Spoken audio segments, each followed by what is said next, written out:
Good afternoon, and welcome to the Going from Researcher to CEO panel discussion. My name is Nima Macci, and I'll be the moderator for this session. As the energy sector faces ever-mounting challenges, such as low gas prices and a greater demand to meet ESG targets and establish environmental sustainability, new technologies that reach the market faster are now more critical than ever. Research universities, such as the University of Calgary, have become new structures to fill the funnel of innovations and innovators. Startups to come out of these institutions have now become new vehicles for bringing these innovations to market. And an example of this can actually be seen through the discovery to impact pipeline that Dr. Stephen Bryant has developed to address this need, and the various programs that Platform Calgary has put in place to aid Calgary in becoming the next global hub for startups and innovations. Through the innovation ecosystem that currently exists within the city of Calgary, new paths have emerged for training in entrepreneurial thinking.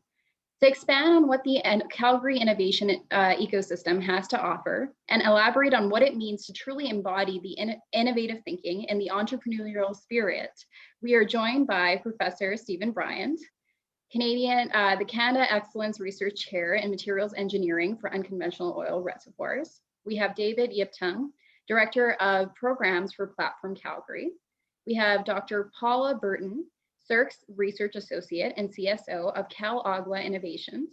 And we have Dr. Brandy Kincaid, CEO and co-founder of Invitech and Senior Chemist at Genoptics Smart Displays.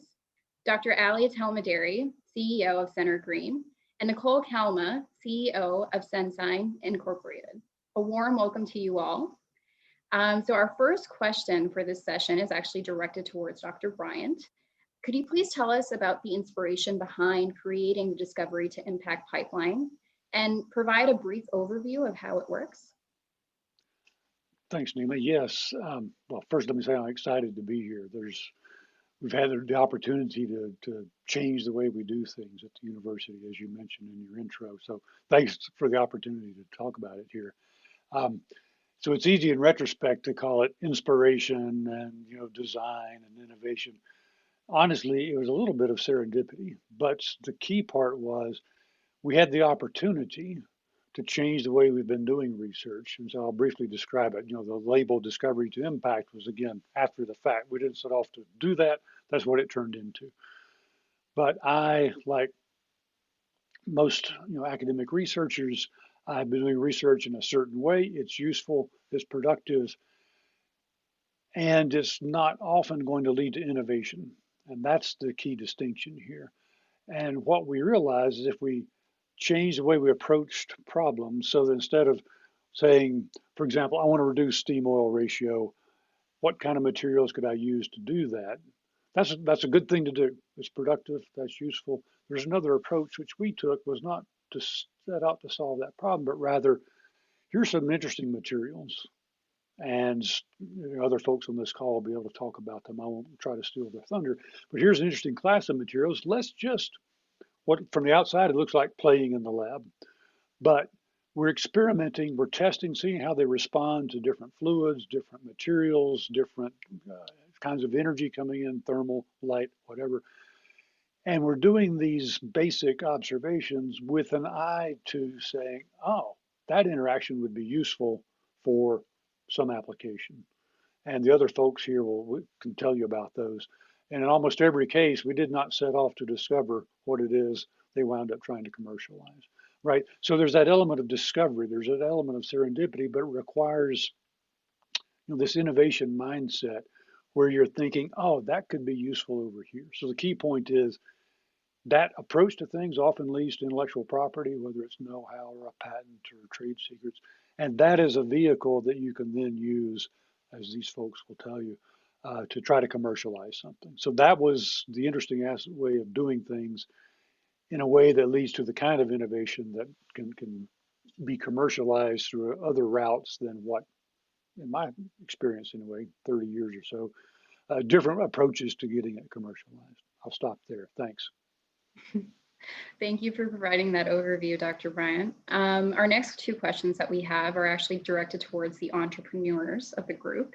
So that's Brandy, Ali, Paula, and Nicole. Could you describe your experience with the Discovery to Impact pipeline and the role that it played in creating your company? Apart from that, can you also describe how your startup is currently helping to tackle bigger issues within the energy sector today? Brandy, would you like to start us off? Yeah, I can start us off. So I'll talk a little bit about what my company does and then how it got started. So Invitech essentially makes porous materials for electrochemical devices. So these would be like your batteries and fuel cells, and specifically towards green energy technologies. So I joined Dr. Bryant's group back like 6-7 years ago now. So my background was in optoelectronics and electrochemical devices. So I had worked on LCDs and fuel cells and a little bit of batteries and things like that. And when I joined the group, we got exploring porous materials, which was something that I had studied in my PhD. And when we were going through these materials, we found a method, which we call BIP gels, that can be used to make porous materials for a variety of applications. And so when we found that, and with my background in porous materials for green energy, we spun off the company. And so my company is a little bit different from the background of a lot of the other ones. So we don't have any sort of oil and gas applications. We are specifically focused on green energy. So after we developed the patents and the company, I've now spun off and moved more into the electrochemistry segment again. And so my company is running out of the LSI hub. We've been around for 1.5 years or so. And we are using up a lot of the startup resources in Calgary. And for the discovery pipeline and how it impacted us, the biggest thing was just that push for entrepreneurship. I was really fortunate that during my postdoc, I got to do a lot of work on developing a pitch deck, how to be an entrepreneur. And then we found material and process that would actually work for applications in green energy, and we ran with it. So. Nice. Ali, would you like to go next? Great, sure. Yeah, hi everyone, and I'm very happy to be here. So I will follow with Brandy's, and I will introduce a little bit my company first, and then I will go through that question basically. So Synergreen is a Calgary-based oil and gas company, and what we do is helping oil and gas producers to increase oil recovery from every reservoir and to store more CO2 underground. And we do this with our tailor-made nanoparticle-based foam technology. So the system that I was part of at the University of Calgary, and that Discovery to Impact to pipeline, it was very unique to me because we could explore, as Dr. Bryant mentioned at the beginning, we could explore different materials. We could play basically in the lab with different material to come up with the new solution. So we failed a lot, and we allowed to fail as well in the lab. So that was very key. And some of the IP that currently we are working, it was a failure in another project and another objective that result in the new application that we never thought about. So I guess Nicole can explain that a little bit more on that. So, that's very unique. That's a very unique environment that you can innovate. So this is very crucial to have those kind of bandwidths basically to research and innovate and to come up with a novel solution. And the second part is what Brandy mentioned, that entrepreneurship mindset that exists on that infrastructure that push us to come up and push it to the next step. Just don't stop it at that level of innovation or a research or a patent. Push it to the next step and bring it to the commercialization and to the bigger stage basically. So those are the key element of, to me, those are the key element of Discovery to Impact pipeline. And of course, we had the infrastructure and the mindset to do that, and we had the support to do that as well. And for second part of your question, I guess, can you repeat that again? I forgot the second part of the question. So essentially, I think you actually kind of covered it in terms of, how your company is tackling some of the bigger issues in energy. If you'd like to elaborate a little bit more. Yeah, exactly. So, so our company, one of the focus of our company is on the improving the efficiency of the carbon capture and utilization and storage, or CCUS. So we are working on the storage part. So the technology that we are proposing can be great help for Alberta economy. We have an Alberta carbon trunk line that is delivering CO2 in lots of oil fields to store the CO2 underground. So what we provide to improve the efficiency of those CO2 injection, and similar technologies also can be applied in the Alberta. Alberta could be a hub for CCUS and could be leader and in the CCUS area. And this is how I can envision contributing to the Alberta economy from my technology side. Excellent. Paula? Sure. Okay, so I'm CSO, so I'm not CEO, but I'm still invited here. So I'm CSO of Calagua Innovation. So it was originally set to design ionic liquids to treat the oil sand tailings, which are pretty big environmental concern right now. But from there, we have designed ionic liquids, which are, sorry, it's pretty technical, but those are liquid salts. We have designed those salts to extract bitumen and for other applications that we are right now developing.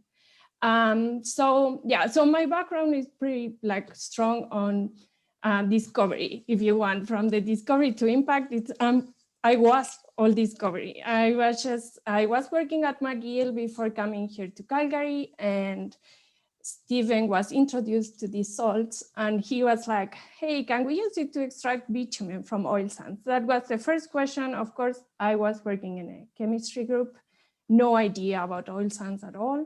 And yes, we designed the ionic liquid, and we were able to extract bitumen. And from there, we started playing or working with other samples, not only oil sands, right? So that led that resulted in the first IP from now the company. And usually, if you're working at the university level, that's where everything stops, right? You file for a patent, probably, you publish a couple of papers, you are happy with that. You hope that someone will read your papers, even when they are really technical, and they will pick up that idea and they will develop it magically, right? That's how, in general, academia works. And that's how my mind used to work.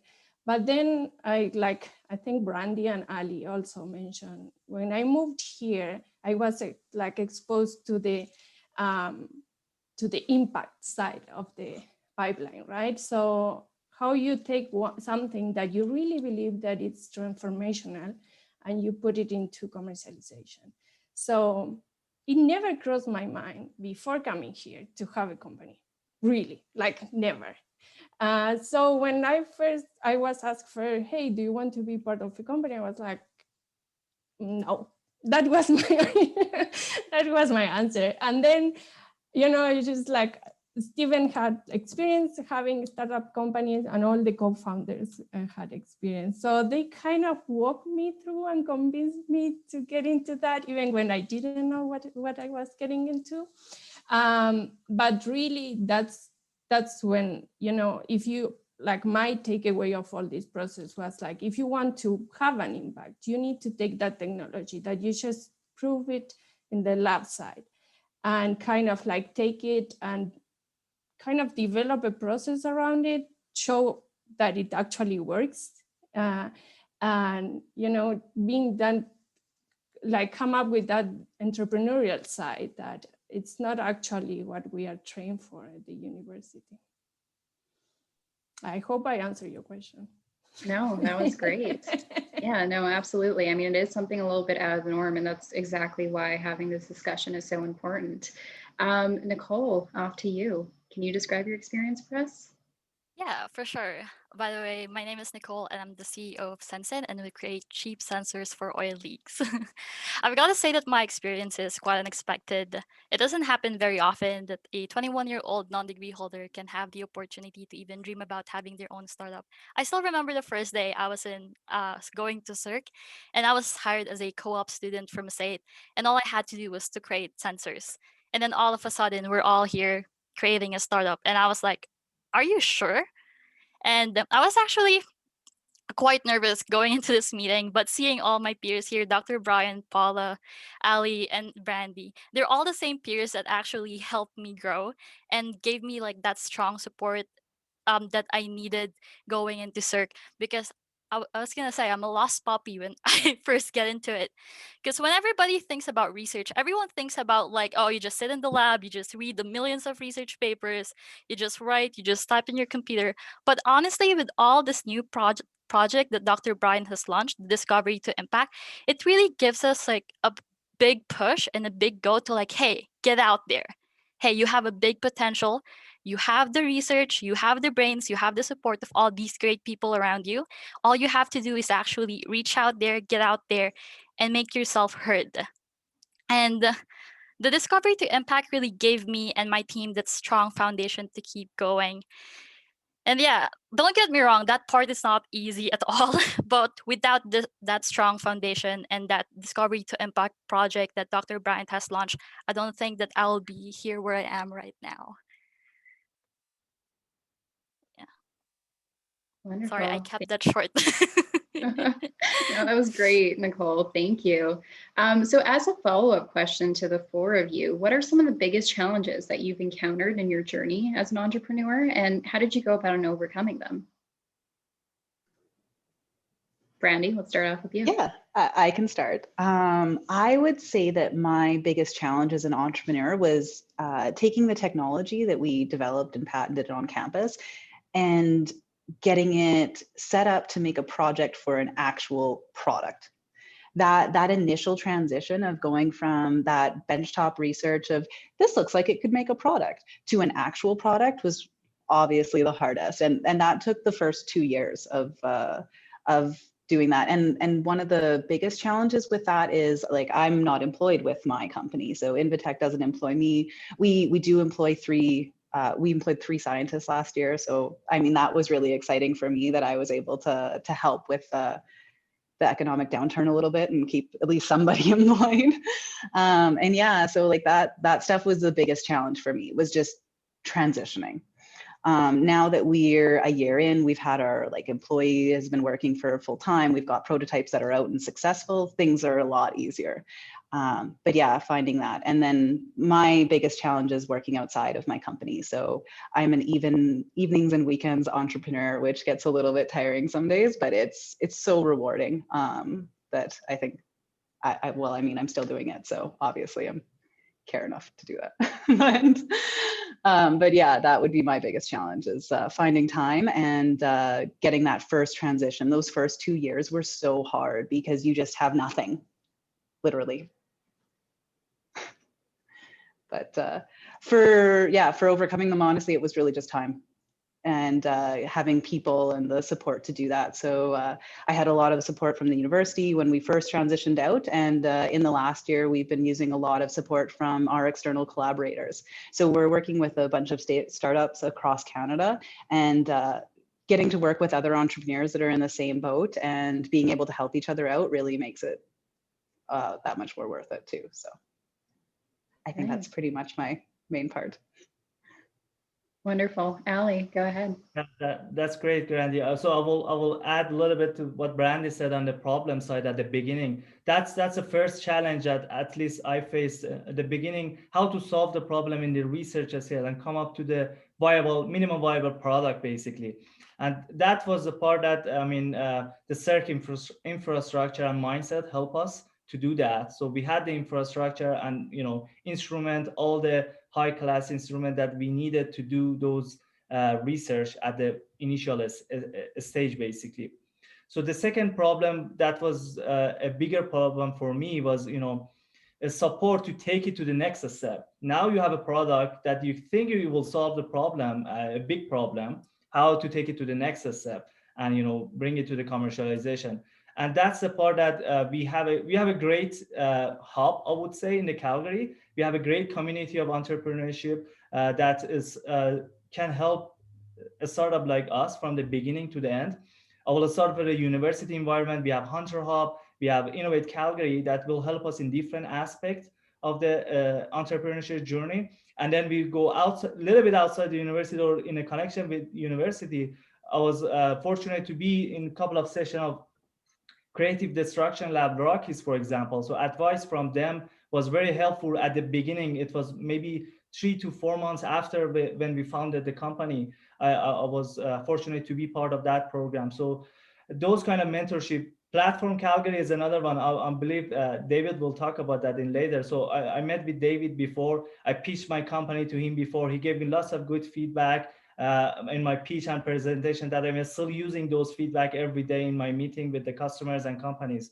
So we do have those hub and platform. GreenSTEM, I'm happy to say that I'm a GreenSTEM fellow. Is a entrepreneurship grant from government of Alberta that helps a startup like us, and they support us for 2 years in mentorship, in seed funding, and you name it. Basically, these are the infrastructure and support that is available. And recently, I am part of the Techstars and EcoInno program. So that's an international level support that is there, and there's more than that as well. So this is the main challenge, and these are the basically tools to solve those challenges that we already have in Alberta and of course internationally. Wonderful. Paula, would you like to describe some? Well, after Ali talk, I don't know if I have much to add to that. Ali, like just check all the things that I had on my list. We should have compared notes before, but okay. So what I would say is that, first of all, I cannot think of any other like city better than Calgary to start a company. Like there is such a huge entrepreneurship environment and a lot of startup companies, a lot of support, both at the university level, but also external, like outside the university. Because as I say, I was coming from academia. No, I don't think I ever heard or pay attention to the word entrepreneurship before. So that level of knowledge I had, right? So, but I met so many people that helped me, learn, because I mean, I think we all forget, but the learning curve is pretty steep at the beginning, at least if you're not coming with the entrepreneurial mindset from the beginning. And so for example, I was part of the Clean Tech Accelerator program in 2019. I mean, years are a little bit blurry right now, but it's 2019. So I was part of the CSO program. And that was great because it's not only tools that you learn, but the networking that you get there. You meet a lot of great people, mentorship that you just keep them after the program. So that was awesome. And of course, at the university level, we have the Hunter Hub, we have Innovate Calgary, a lot of really good resources. And there are a lot of startup companies at the university, right? So you can just talk to a lot of people and get a lot of mentorship if you need that. So I think that's the main thing. Calgary in general, the ecosystem, it's great for a startup company, I would say. The challenges, well, I mean, personally, every day it's a challenge if I think of the company side, but also from a technology perspective, it's just, as I think Brandy or Ali said, like you start with just small thing, right? Like in my case, it was a small buyer. And just people look at you and just like, yeah, right, everybody says the same. We have this solution, right? How are you different? And then you start like fighting. So it's a challenge. It's a big challenge. It's money, it's time. As Brandy and Ali said, like we wear different hats during the day, working like evenings, weekends. Ali's like now transition full time. So eventually I think we will all do the same. But it just, if you really believe in the technology, you are okay with taking up those challenges, but it's big.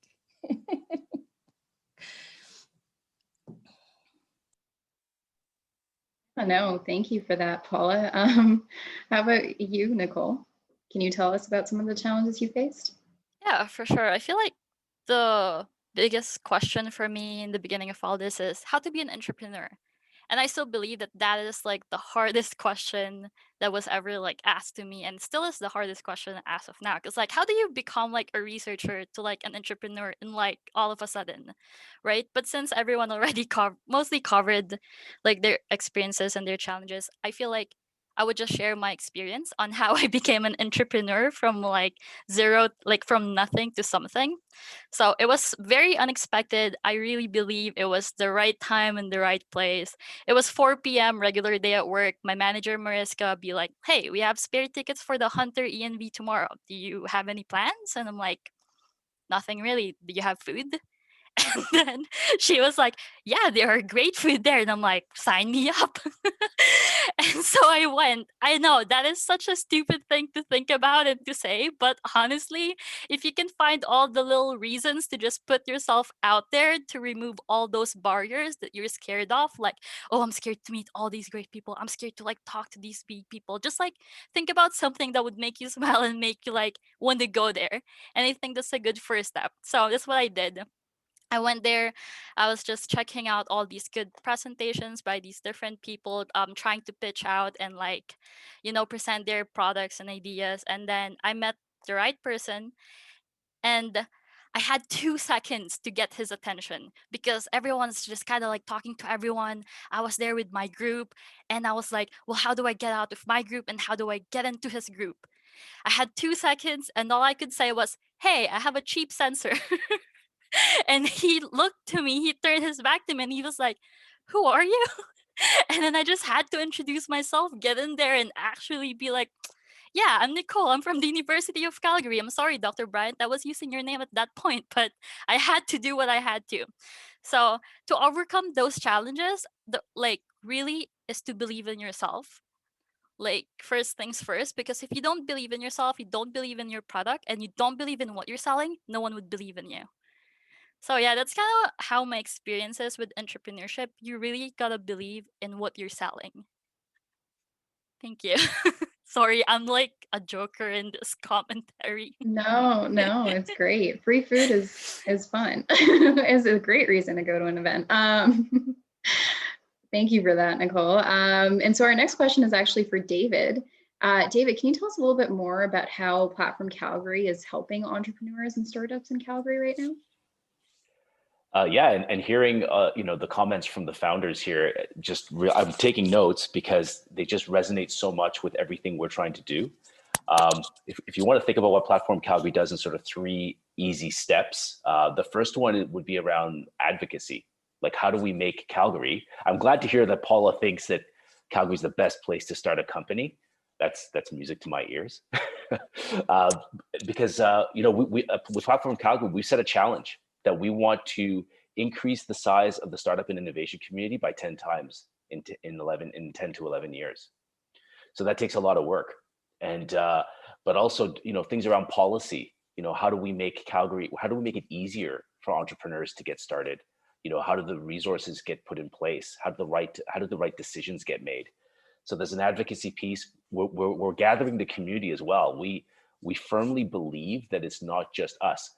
It's actually nice to see a lot of the companies on this panel have been through a program that we've run, but that program, which was the Foresight program, our current cohort is 30 companies spanning Manitoba to BC. So now it's gone up another level where all of these companies are now working together from across the prairies. And again, Canada is not a very densely populated country, and the prairies is even less densely populated. So it's only by combining our efforts that we actually have that the critical mass. So those are some of the things. Acceleration is a big piece. I think all the founders here have described the sort of cold water experience it is to go into entrepreneurship for the very first time. I tell everybody that to run your own company, you need to operate at an expert level on all aspects of your business, whether it's legal, HR, IT management, whatever. And at best, most of us are equipped to be an expert or proficient in one area, and we're rookies in the other. So an entrepreneurship is all about the experience. So Nicole put it well. You really have to put yourself out there and be outside of your comfort zone. So part of our acceleration is really, how do we help expose people to that environment earlier and in a safe way, right? So, we just started a student entrepreneurship sprint last Tuesday. Hunter Hub and MRU have joined forces to sort of provide that experience. And there's tons of other programming throughout the city as well with Startup Calgary. That's part of it. The last piece is placemaking. A community needs a home, right? We run the Alistair Ross Technology Center, which is just north of the Mechanical Engineering Building at the U of C. But we're building an innovation center downtown in the East Village on 9th Avenue, right near City Hall and the Central Library. And that's also in partnership. It's in partnership with Calgary Parking Authority, the Calgary Municipal Lands Corporation, and it's basically the community coming together. And up to now, we've got close to 40 program partners that have signed on to say, we want to be a part of this. And it's everyone trying to say, how can we make just one spot for an entrepreneur to come into and say, where do I start? Or I need help. So those are the things. And a lot of you, something I want to mention, because it came out in every single one of your comments, was about having passion. And that's one thing that really, I think, helps, because the entrepreneurial experience, it's full of highs, but a lot of lows too. So the passion is what maintains you during those times of lows and darkness, right? But I think all of you, especially with what the technologies you've built and the applications you're trying to pursue, can see the impact you're having, and I think that's part of it. Guy Kawasaki, who's an entrepreneur and investor in the U.S., always says you should go out looking to change the world. Don't go out looking to try to make money. He goes, if you go out to look to make money, you likely won't make money and you won't change the world. But if you go out to change the world, if nothing else, you'll change the world, and then you'll likely make money along the way, right? Because that has value. So yeah. Thank you for that, David. No, it's really exciting to hear that, it's continuing to grow opportunities for entrepreneurs to actually get their projects off the ground, and innovators have a vehicle to really get, their ideas and what they're doing and passionate about to market. Our next question is actually for Nicole. And I'm really excited to have her on the panel because she is the youngest entrepreneur that we have here with us today. So for student researchers that are aspiring to become young entrepreneurs themselves, do you have any sorts of tips or advice that you'd like to give them? I have 4 things. First, make sure you really want this because there will be lots of ups and downs. Like David said, there'll be lots of high, but there's also lots of low. And without the right mindset, the easiest way out is to just give up. So make sure you really want it. Second, I know this is easier said than done, but it is really helpful to put yourself out there, like what I've always said. And third, do not be too hard on yourself. Do your best, and if things do not work out your way, then maybe there's a better way. And lastly, feel free to ask for help. There are lots of great programs out there and initiatives, even mentors like these great people around me that could potentially help you and answer some of your questions, especially with all the things happening in the world right now. It's always good to know and remember that there are help out there. There's always people there for you, even though it's 6 feet apart.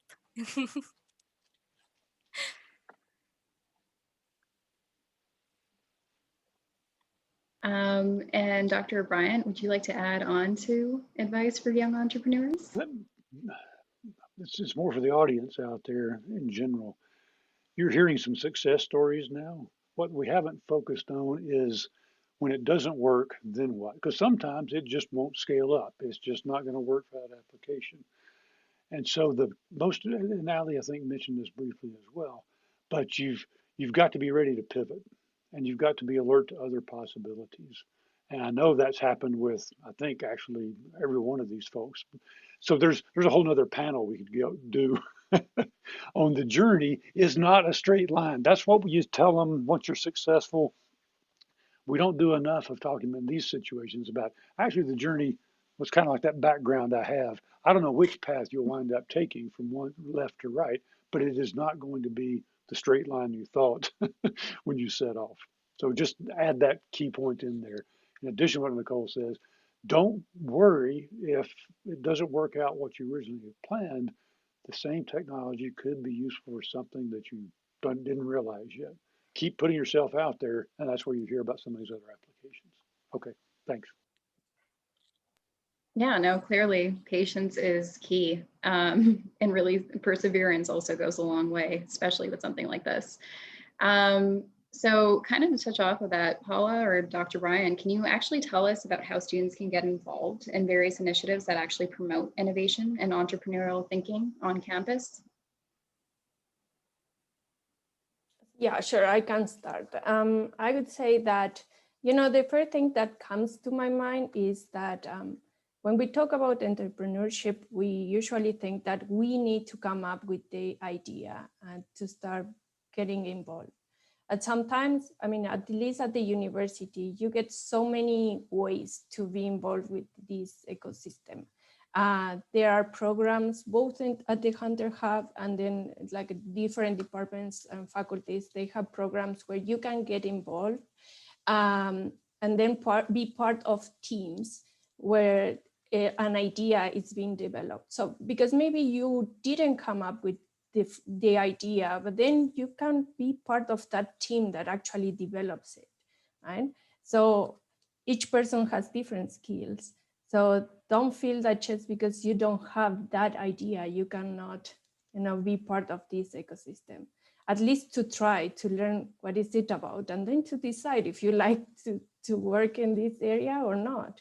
And we know a lot of people that ended up being CEOs of companies, and the idea came from, maybe their professors, maybe, a partner, maybe someone else, but then they got so involved that they ended up being the CEOs and they really believed in that technology. So I think the first thing to just talk about is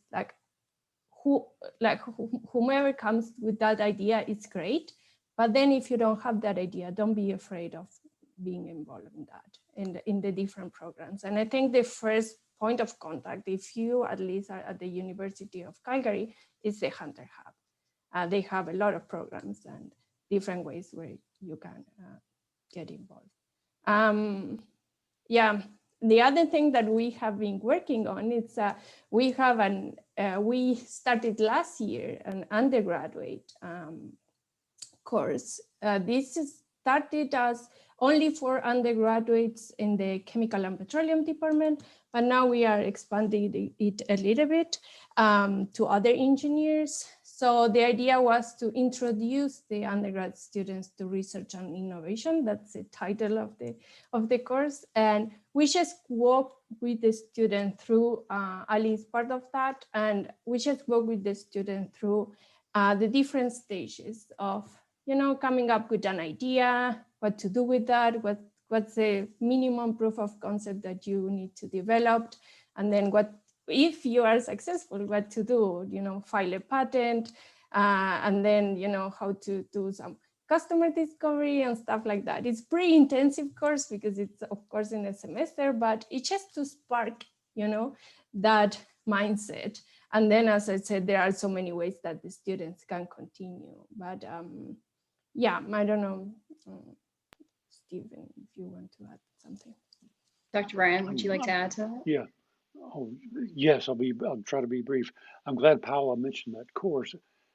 There's two key things. One is, maybe folks watching this already maybe think of themselves as sort of entrepreneurially minded, or would like to do the kinds of things we've been talking about. I hope there's also folks out there watching saying, I don't see myself there. Stop thinking that. Because Paula didn't tell you that the students who took this course the first time out, frankly, we had to maybe talk them into signing up for it. They didn't know what they were getting into. They had a semester's worth of hands-on experience, and they found out that it doesn't always work the way you thought it would. Things we've talked about. They all came out of that realizing, hey, there's a whole new world I could, a whole new potential career path that I could be involved in. And so getting your hands dirty doing it is an important thing. Jump in. At the University of Calgary, we're busy trying to make this kind of opportunity much, much more widely available. Stay tuned if you're involved with the U of C. We're working on that as fast as we can. University's got big plans. But the other thing is to keep in mind what David said. Think that you can change the world. Don't discount that possibility at all, because that passion and that mindset with a bit of experience and a network, that will help. You can be part of changing the future, right? So the getting involved question, Nima, is, as Paula was saying, if you don't think of yourself in this mindset, sign up for things that are going on with Hunter Hub. Look for these kinds of courses. Oh, in fact, okay, here's a shameless plug. If you can't find that course, ask your department head, ask your dean, your associate dean, why there isn't that course. Okay, so student demand will make a huge difference. I think we can do this and match up tomorrow's leaders with the kind of experience they can get at the university. And I think I can see a question from Heider. It's like, if we can talk about, like for those students that have no experience in research, like some practical step just to get into that. And I think the first thing, as Nicole said, just start talking to people, right? Just go and ask your professors, hey, do you have room for me? I have no experience, but I'm ready to get into that. And that's it. That's how we all started at some point. And I think it's great. Like both at the university, but I would say outside the university, we all appreciate someone that comes and talks to us, and with just that passion and just, you know, I want to do it. I want to try. So just don't be afraid. That's my advice. Let me build on that briefly. Our moderator today didn't necessarily show up as a, I can't remember if it was a co-op or a summer job now, Nima, but she didn't show up looking for innovation experience, but she left thinking, wow, this is something cool. So that's part of it. Just allow yourself to have broader experiences and sometimes just volunteering to be involved in research. I changed my career path when I did that as an undergrad a long time ago. And I wouldn't have gone that way had I not had that that sort of undergrad research assistant opportunity. Nima, you should say something about your path, I think, because you've done this too. Yeah, no, I mean, in all honesty, yeah, if I could chime in on that. Honestly, everything that I got to see and experience by, you know, working with most of the panelists on this discussion, honestly really did inspire me. Like it actually inspired the overarching theme that we have for the conference that you're attending today. You know, just seeing that journey and that possibility of taking something that you're working on in the lab and actually using that to provide bigger solutions to some of the biggest problems that are going on within the energy sector. It's inspiring to watch from afar and also be a part of. But again, once you actually put yourself out there and actually start volunteering in some of these teams, you get to really see what the process is like. And yes, patience and perseverance is definitely very key. You're never going to really hit it out the gate from the start. It's kind of just not how that works. But you need to let your inquisitive nature and your passion for science really drive you, and you can't let that ever fade. You know, if you are somebody who is passionate about being an effective problem solver, remember to always keep that as your primary objective, right? At the end of the day, you're looking to feed a passion that you have and a love that you have for wanting to cater to solve a bigger problem at hand. So as long as you lose that sense of purpose, you know, we can see success stories like the ones that you're hearing here today. So I wanted to also turn it over to David. David, can you tell us about some similar initiatives that people can get involved with in the greater community? Now, I know you did touch on this a little bit before, but maybe a little bit more of a succinct list, I guess. Yeah, and before I get into the community, one thing, you know, common to what Paula and Nicole had mentioned about putting yourself out there and getting out of your comfort zone, and what Dr. Bryant said as well. There's a program that happens every semester at the U of C called Innovation for Health, or one semester it's Innovation for Health, the following semester it's NeuroNexus, and it's healthcare related, but it's a 6-week hackathon. And I can tell you the experience in that hackathon is incredible. If you are not versed in the healthcare space, that's not the point.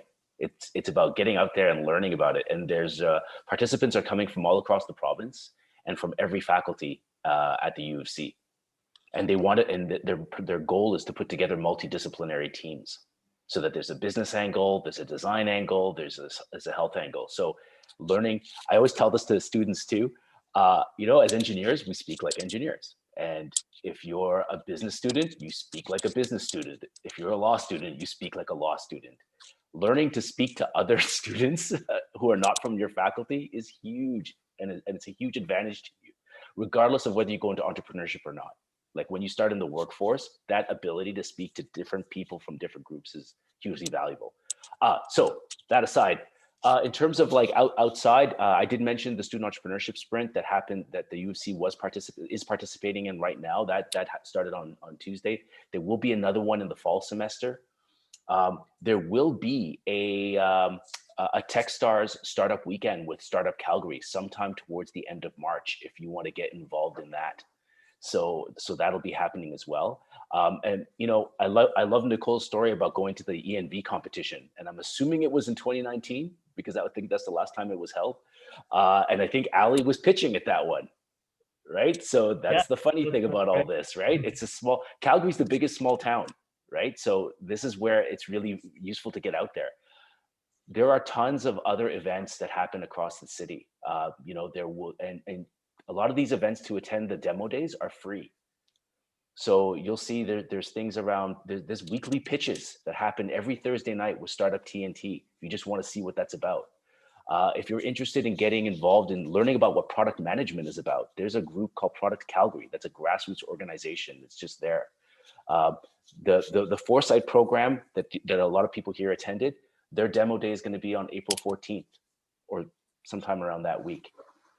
Right, so just keep, you know, connect with Platform or connect with Startup Calgary, get plugged into sort of the community calendar. There's a lot of stuff that's going on, and especially in November when there's Innovation Week, that tends to be quite busy as well. But yeah, they should just reach out. There's tons of opportunities, and yeah, it's exciting. And I think there's a lot of stories out there that are really, when you hear about them, it's inspiring. But it's not the kind of story that makes the front page in Calgary. Yeah. Could I build on a couple of things David said real quickly, Nima? And it comes down to this. In case you're part of that question earlier was you know, about not experience or research, domain expertise is not a prerequisite. Okay, you don't have to be the best organic chemistry student. You don't have to have the highest grade in microbiology in your class. It is really helpful, though, if you can see connections between things. And a good way to find that out is to go try it. Okay, so don't let the fact that you can't do fancy chemistry the way Brandy or Paula can hold you back. Jump in anyway. You can learn the tools that you need. I could speak for that for another 15 minutes, but I won't. But I think that's another key point here. Don't think that you have to train a lot before you can even take the first step. I'm going to add on a little bit to that. Go ahead. I just want to say, like, we were talking a little bit about getting into research initially, and I think that that's such a good point. A lot of people feel like, oh, my grades aren't good enough, I shouldn't approach profs and things like that. And I think that that's a horrible mindset to have.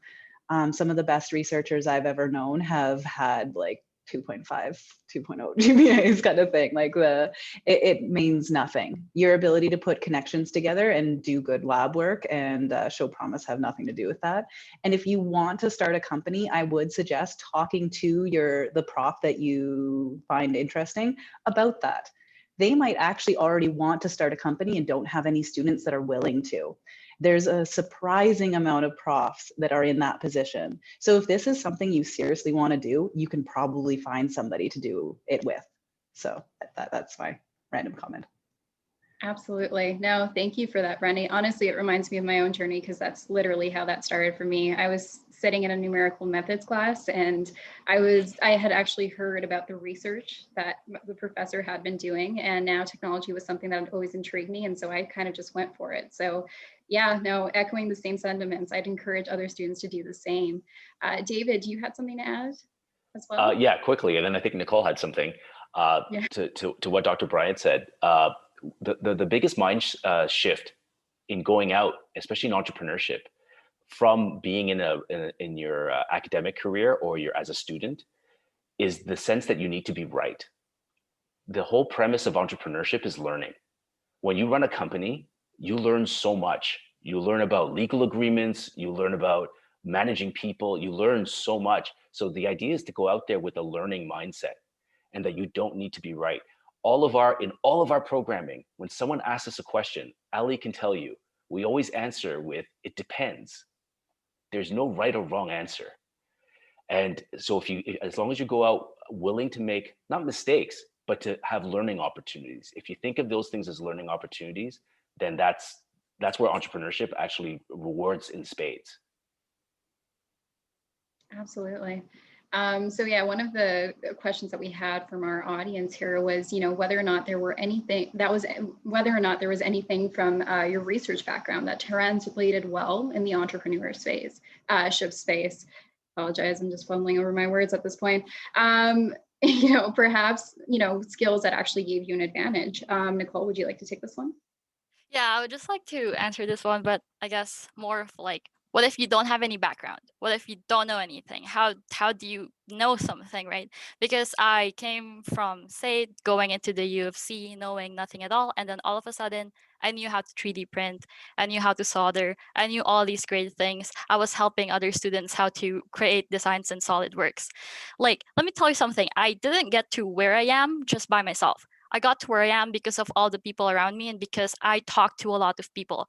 Like, I was getting paid at the university, but I was using that payment to pay other people for coffee and for lunch, just so they would like tell me what they know. It's like almost bribing them, like, hey, how do you 3D print? And then all of a sudden I was helping like 20 other students how to 3D print. Like those little things that you're passionate about, if you take that and actually focus more and give those things more time, it can actually grow into something else. Like without me like trying to learn how to 3D print and being interested in it, I don't think we'll even have a prototype. Because that was like one of the hardest part of creating the business. Is like, well, you know what you have in mind, but like, where is it? Can you show me something? Like, it's different describing something and to actually showing something to somebody, right? So like those little things. And I feel like it's really about my personality too that really helped me a lot, is because I'm more of an extrovert. And even if I'm shy sometimes, or if I feel like sometimes I'm just blabbing and like saying something wrong, I try to get like the people's attention around me. So it's like, if I'm wrong, please just correct me. If I'm right, I would really love to have a conversation with you. Just having that. And I would really agree with what Mr. David said, like just having that right mindset of like, I'm here to learn. Because really research is all about like finding out what's wrong, finding out what's correct. Because like at the end of the day, if you found out that, hey, your research is wrong and maybe this is a dead end, you could be saving like lots of time for other people, because they know that this is already a dead end, so they can open up another spot, or you can open up another spot for yourself. So yeah, sorry, that was kind of lengthy, but yeah, just keep pushing. I would like to add to what Nicole is saying. Okay, so I'm more an introvert. Let's start from there. So I really have to push myself, right? Like every time. But so that means that there is no perfect personality. We can all fit in this entrepreneurial ecosystem. So, but the other thing is like, I think doing research is not being right. It's more being open to, or be ready to take the results as they are and not try to fit them into something that we were already thinking, right? And that's what I think it really helped me into transitioning into this entrepreneurial thing, right? Like I had a lot of preconceptions about what having a company meant, right? So, but then it's just like, and I think, joining the platform program was great, because, in my mind, being a CSO, it was more like, I will keep working in the lab, playing in the lab, nobody will bother me, and that's it, right? Like, so I'm the science part, and then it's just like, I remember the first, the first sentence that I heard is just like, no, you're actually the person that spends the money in the company. So you need to understand personnel, you need to understand this and that. And I was like, gosh. So I was like wrong at that, but ready to learn. And I think, you know, that's the part from research that I think I use it like every time, but for entrepreneurial experience also, it's just, you know, being ready to be wrong and just, you know, change your hypothesis and keep moving forward.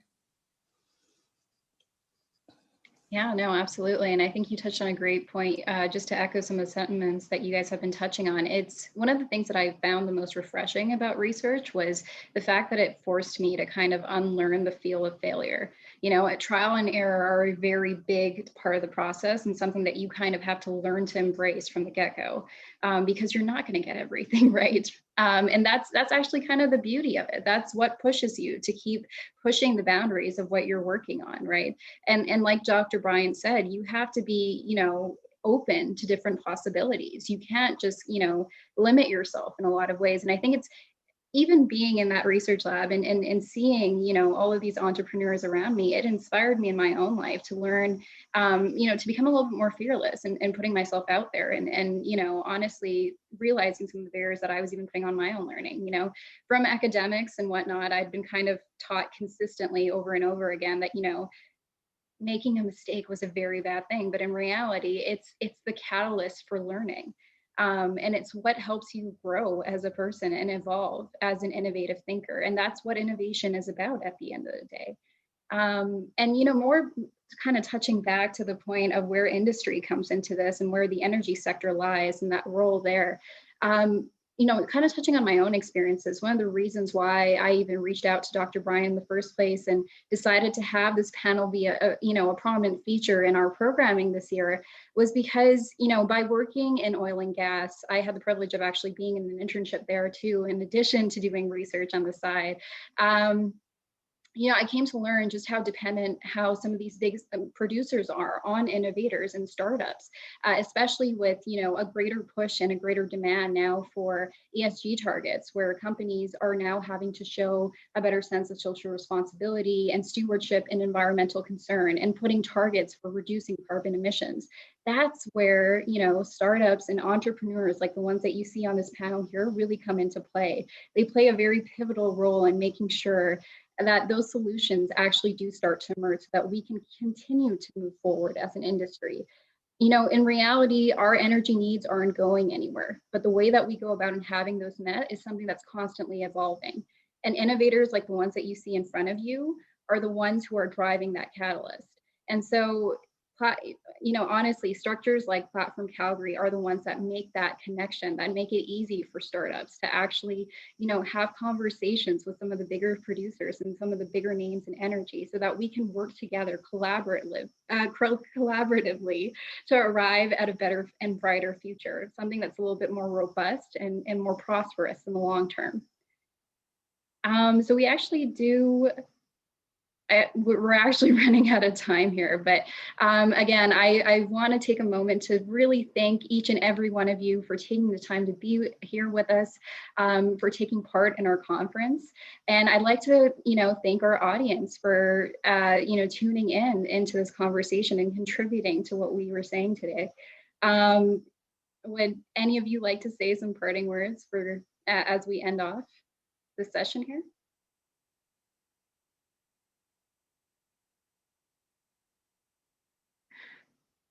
Oh, Nicole, go ahead. I think the only thing that really will be able to stop you is yourself. So don't let anybody else stop you. You got this. Go for it. If you believe in yourself, believe in your product, and believe in what you have to offer, you got it.